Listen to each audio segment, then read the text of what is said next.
going with that. But this is all about table games today because I haven't did a B&O in I think since January. I've been so caught up in this crazy world of vendorism.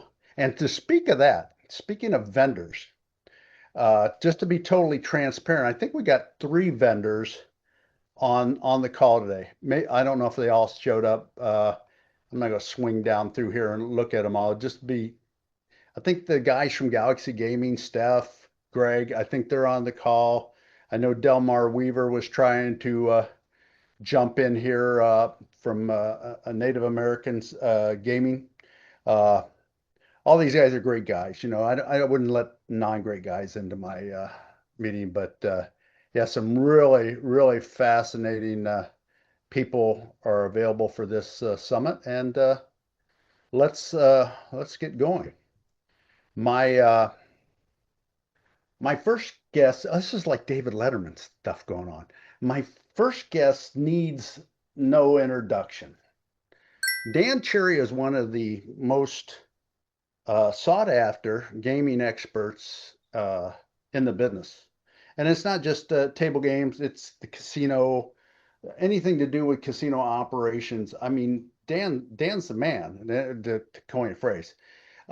He has now went back into the sole proprietor realm, starting a new business, and he's going to be my first guest on this summit. Dan, are you still unmuted?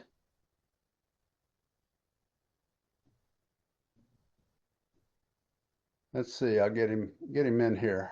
There I am. Thanks for unmuting me again, Okay, Benny. Sorry about that. let me see. Do I have to undo your video as well?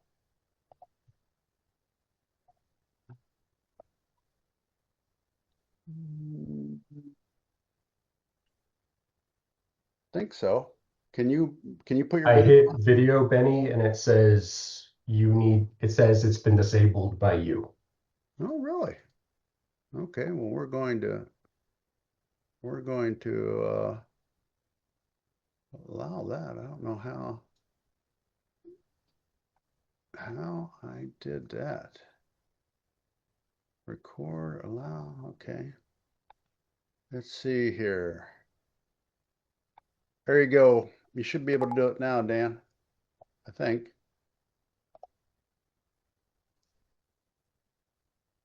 There I There you am. go. There you go. Sorry about that. Sorry, this is new territory for me. I'm testing this all out to see whether I want to spend the money for webinar Zoom. I've got Zoom Pro, but I don't know about going all the way to the webinar point. Dan, what have you been up to? Yeah, first of all, thanks for inviting me, Benny, and more importantly, thank you for putting this on for all of us. I know you do it as a service to the industry, so thank you. I've been kind So of lax on that, and yeah, paying it forward is what it should be about for all of us. So yeah, absolutely. So, Benny, I, like I've been a lifelong operator, right? So I've been in the business almost exclusively on the operations side, mostly with big commercial operators for over 20 years now. And I'm looking at the attendee list, and there's like quite a few folks that I've worked with in various companies and various locales on the call. And I've been thinking for quite a while about something that I think is in line with what you've been thinking, which is, the industry has really changed, right? I don't want to date anyone here. I've been in the business a little over 20 years. I know you've been in the business a few as well. But when you're on the commercial side of the business, you tend to move around a lot, right? So I've done stints in the regional markets, East Coast, West Coast, South, Midwest, several different organizations, and you always work for different general managers, different cultures, not just individual leadership cultures, but company cultures. And I've been thinking for a while that, the industry has really changed in the last especially in the last 10 years, 15 years, probably even more so than that. But when I go back to when I started in this business, there was just less competition, right? More importantly, less external competition, Hmm. right? Like there were competitive markets. You typically had, outside of the coast or Vegas, Reno, Atlantic City, you might have had one or two local competitors, but what we didn't have was all this external competition, right? Whether it's sports betting, online gaming, VGTs, gray games, stuff like that. And I think one of the big differences is at that time, not to say it was easy, but it was fairly easy to be an operator, right? There was kind of a rising tide lifted all ships situation, and because of that, margins were strong, and I think the focus was really winning by being the best, right? Like the focus, as you know, was hiring the best people, developing people, delivering the best service, delivering the best experience, and players held you accountable to that, right? And people did gaming as a career. And somewhere along the way, like everyone knows this, but great financial crisis, right? Like that hit, and all of a sudden, companies started bringing in external consulting firms to say, hey, how do I become more efficient, right? And more efficient typically meant how do I either raise prices, how do I cut staff, or how do I trim expenses? Um, what typically wasn't a part of that was like, how do I make sure as I'm making these changes, the guest experience stays the same or better, right? And then, labor laws changed. I remember part-time became a very big Hmm. focus, right? Saving a lot of money on benefits, et cetera. But at the same time, like it really hurt skill set and it made people feel kind of less connected to the business. And then we all know what happened in 2020, right? And what the impacts were in terms of scaling back amenities, scaling back hours, continuing to trim costs. And I've been thinking that like all of this was this belief that I have to choose as an operator between the experience or sustainability and profitability, right? Keeping the And table. Yeah. yeah, yeah. I mean, it's what you're talking about in at Tabolo, right? And I think there's a big misconception there. And, I think it doesn't have to be an either or, right? And what I've been focused on is, what are those ways, whether it's being smarter with reinvestment, with being smarter in product reinvestment, with using data to become more efficient, right? I guess an example, if we can get a better ROI for money we're spending reinvesting in slot product, how can we use that to bring in more slot product, right? And create a better experience for our players? Because really that's what we should be doing. We're in the gaming business.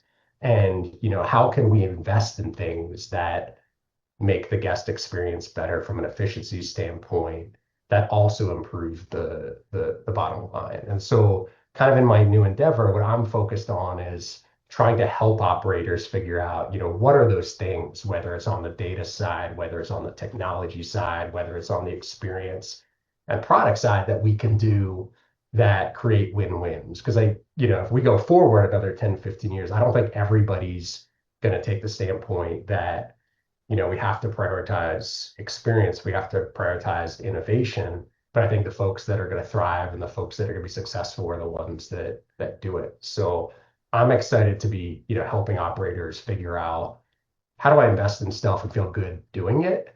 And then also helping suppliers who may have a product that they're trying to figure out how do I position this in the operations space? How are our operators going to adapt to this? How do I pitch this in a way that is clear that people can feel comfortable investing in my product because it's going to improve the experience and improve the bottom line. Well, it's definitely advantageous to have somebody like you who has that knowledge and not maybe worldly, but been in all these different jurisdictions and seen how it works. Even the process of working through the C-suite to get something you want or get done. That kind of experience is just invaluable. And you talk about the guest experience. The sad fact is it has changed so dramatically in the last 20 years that the experience that I did when I was standing behind a table dealing to somebody, it's so far removed that people don't even realize what that was like. They just, it's sad. The customer doesn't even realize what it's like. And Yeah. that's one of the things, I call silent killers, things that we do to ourselves that we don't even know what we do. But it is, in my opinion, there's still a lot of low-hanging fruit in table games. Table games doesn't get reinvestment right. Table games doesn't get the guest experience right anymore. We've taken, like you said, you nailed it right on the head, the skill factor to a level that is just hardly fathomable in my. I can't rationalize. Somebody that doesn't know what it was like. I mean, at one time when I was on the floor at the Hard Rock Las Vegas, I would say every floorman that stood in the section next to me was capable of being a ship manager somewhere today, But I Yeah. can't say that. When you go to look to promote people, and many people on this call are just right now, they're like, "Oh my God, that's what I'm going through." You can't even find people to promote. They just don't Yeah. have that drive and desire. And like you said, there will be things that'll fill that gap. Whether Yeah. is it going to be AI? Is it going to be something like that? Uh, there is, but also you're not going to immediately become a Dan Cherry. So you're going to have to lean. Let's hope not. Let's hope not. Yeah, you're going to have to lean on people like you Yeah. to help you get your operations up and going.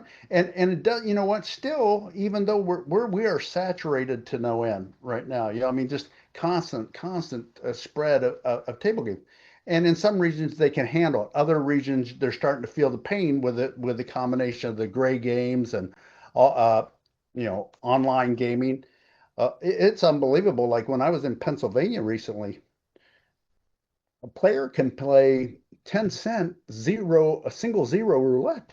How do I Yeah. compete with it? How do I labor wise put a product out there that I can compete with that? So it's, I love when you sent me some comments, what you said, like, we're going to have to learn to be smarter. Yeah. I mean, I think to your point, like none of this is anyone's fault, right? But there's kind of two big trends on labor. Like one, the industry's gotten bigger, right? There's just more properties out there and the labor pool hasn't grown quick enough. And two, it's just like the nature of how society's changed, right? Like people, and it's not a knock on anyone, but people don't, for the most part, invest 20, 30 years in the same career or the same company, right? So just the skill set of folks that had that knowledge because it's truly a craft over time. And as you said, like being surrounded, knowing that that floor behind you had decades of experience and knew everything inside and out and could mentor you. So I guess like the question is, what do you do about it? And that's why I love what you're doing at Tovolo. But I think the answer is there's going to be different kinds of experience, right? Like VIP is always going to be experiential, is always going to require that heavy touch. But things like, you know, ETGs, right, rode a wave and then kind of hit a plateau and maybe have fallen out of favor. But I kind of think it's better to be early than late, and these things don't grow themselves, right? Like we as operators have to commit to them over time and let them grow into sustainability. And um, technology, right? Like things, whether it's camera based, like you're working on, or RFID, there's technology that can provide that boost and that assist, right? So that are there certain aspects of dealing that can be easier, right, and can be picked up more quickly? And is there technology that can boost the guest experience just to make it a better operation? I think it's gonna be all of those things combined because the fact is there's great dealers, like the person just said, there's great supervisors, there's aren't enough of them, right? Hmm. I believe that, when we get table games reinvestment, maybe not 100% right, but when we get it close, it's going to be dramatic. I mean, right now, if you just think about it, okay, most systems run with a arbitrary number. Dan decides that our dealers deal 60 rounds per hour. Nobody checked that out, but that's what we're going to do, right? Mhm. So we got two players that sit down at the game. One of them plays the whole hour. So if he played 75 or 45 hands, he's getting 60. The other one sat down, he played two hands and went to the bathroom. Now he's still getting the same 60. So at the end of the day, when they get their little package in the mail, they're getting the same thing. And you could be giving that extra to the guy who really is a player and very valuable. And I think when that's able to be done, I think it'll be just dramatic of what we can do because we definitely will be able to push revenue that you've never seen because the guy's really getting taken care of. You know, the worst thing beyond over reinvesting is under reinvesting. Hmm. Because in over reinvesting, you kind of get an idea. You start seeing a guy walking up with two stacks of free bet tickets and everything. You get thinking, well, maybe it's a little, maybe we're a little off, you know. But the guy who's under reinvested, he goes up to get a hot dog. I always say he goes up, he gets it, and the guy says $2.45, sir. And he says, whoa, wait, I just played 4 hours at $75 a hand and he can't understand it. And what he does, he just never comes back. So you don't even Hmm. know that's a problem. So I think that'll be really amazing when that issue gets straightened out. I don't know if it's going to be Tavolo. I don't know if it's going to be Walker. I don't know who's going to get it totally straight, make it affordable, but it's coming. You know, somebody's going to get it right someday, and Yeah. I think that's part of that low hanging fruit that I was, and part of the biggest part of that. You know, when I was at IGO, I was up on a panel, and my estimation was there's 20% revenue that's leaking out. 15% of it comes from reinvestment, and the other five is probably APs, cheats, stuff like that. We're going to talk about later. Uh, what you touched on it briefly. What about these gray games and these and online gaming? How do you handle that? As if you're in a jurisdiction and that's happening, how do you make them changes to be a little bit more competitive? Yeah, I mean, like everything else we talked about, it's more competition, right? Like personally, I'm less concerned about like sweepstakes, for example, as than I am about great games, right? Because that's really going head to head with brick and mortar. And I'm not in the prediction business, but like what we've all seen is the trend tends to be, legalization, regulation leads to a higher, taxable base. So that's kind of the way that it moves. And all this stuff just means more competition. And what it means for us as operators, I think, is we have to be able to differentiate, right? Like, what's that thing that we're providing that gives someone a reason to come here other than go to their pub or tavern? And yeah, like there's responsible gaming and there's security, and I think those are problematic with the gray games. But beyond that, like, what are we doing on the experience on the slot side? And going back to what I said at the beginning, kind of this belief that, well, I have to raise prices, I have to take away the experience.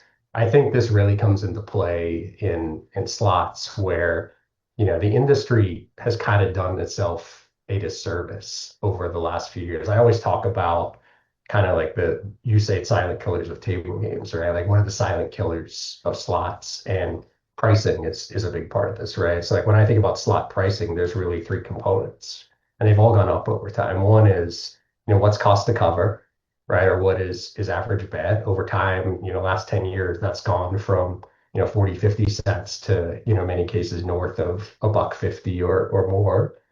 Volatility, right? Volatility's gone through the roof. People love the games that are being played, but they're all hyper volatile bonus chasing games, right? Which means more of the payback is given to fewer people in the bonus, and the Mhm. base game experience gets worse and worse. And the last one is payback percent, and that's gone or hold percent's gone through the roof over the years. And so those three things combined have led to incredibly expensive experience. And it's a silent killer because on the surface, folks are seeing product that's making money, performing. But what not everyone is looking at is when you dig into the players, you're seeing shorter sessions across the board, right? Especially in your retail players, and you're seeing visitation rates come down. So, like, one of the things I'm very focused on is helping people see and understand, how can I have a different strategy to where I can provide more time on device and also be profitable. There have been studies that have been done in the past that, show different things. But I think today, consensus is building around, folks that are truly looking at this, looking at product data, looking at player data, and seeing like the trend is not sustainable, right? Mhm. People come to a casino, they need to be able to have fun, they need to be able to get that ride, they need to be able to experience the different bonuses. And there's ways that BI folks, data scientists can help us understand and be comfortable with the fact, I can offer a little bit more for what people are giving me. And I think that's something that's going to change over the next few years, just because when you sit down and play, you need to be able to get more than a few spins, Yeah. or otherwise, what's the benefit of coming here versus going playing on your phone? Well, amazing thing to me is this AP play in slots. Yeah, So just to give you a little idea, when I was a kid, I was in the horse racing business. I trained and drew a standardbred race. Like I'm like George Plimpton. I did a million things in my life. But so anyway, we had a track, and the track was a little bit nefarious in the point to where a lot of the drivers got together and they would set the races up, right? So when what happens in that situation is that a few people are winning all the money every night. A few people are winning all the money out of this pool, and yeah, sooner or later the track it doesn't become fun for anybody else, and they quit coming. And you've seen horse racing, dramatically shrink. So now we got these persistence games. Some are perceived persistence, but some are real persistence. And the advantage players, they know when to jump in on them because they wait for somebody to. But the regular player who is just has no savvy to this, they're playing at such a disadvantage at the point in time they're playing until the bonus is ready to peak. What do you think the effects of these things are going to be long time, and are they just a cyclical thing? It's going to be here one day and gone the next. yeah. And Ari's on the call, so I know Ari's going to be listening very carefully and judging this answer here. So I'll do my best. I don't think you know, persistence games are one size fits all, right? So like I'm Mhm. definitely not in the camp of you should do away with all of them. I'm also not in the camp of it's not a problem. And then what I mean by that is like, so for example, a must hit by progressive, right? Like a must hit by players know what they're getting into, right? Like players are sitting down on that game for the most part for a reason. They're chasing a jackpot, and as long as they know that's okay. But then there's other games, in a very different end of the spectrum that either, as you said, like the unsavvy player doesn't know, or it's such a big cycle that the average player can't possibly ride through that cycle to get to the end. And so I definitely think there's problems here. And I think using data to understand who are the players who are taking advantage of this, who are the players who are having a terrible experience and trying to figure out how do I address it. I do think the answer means there are some titles that probably are not helpful. But at the end of the day, players vote and play the games that they want to play. And so I think it does have a place. I also think that, potentially there's problems with perceived persistence in certain state, Oh, examples too, because I believe in transparency, right? I don't ever want to be in a situation where it gets to the point where we're deceiving players, right? And do players truly understand that this mechanism they're being presented with isn't persistent, right? And so that's something to understand too. But at the end of the day, for me, it comes back to what we talked about before, which is persistent state games exacerbate this pricing problem, right? Because even more than other games, so little of the payback is in the base game mhm. that you're delivering a terrible experience for the bulk of people who are playing it. And like that's the problem that I'm interested in addressing. And I think if we tackle that, we alleviate the persistence issue for a lot of players as well.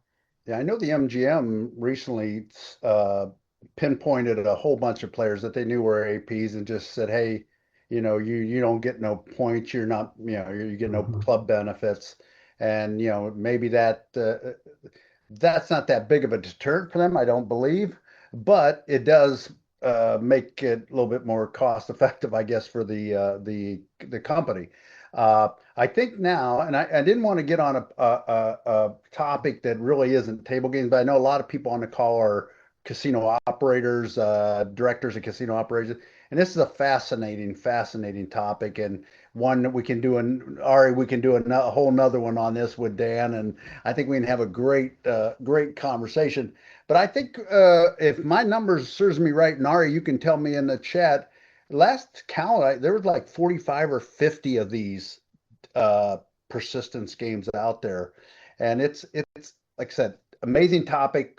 We're going to leave it at that and go on to the my next topic.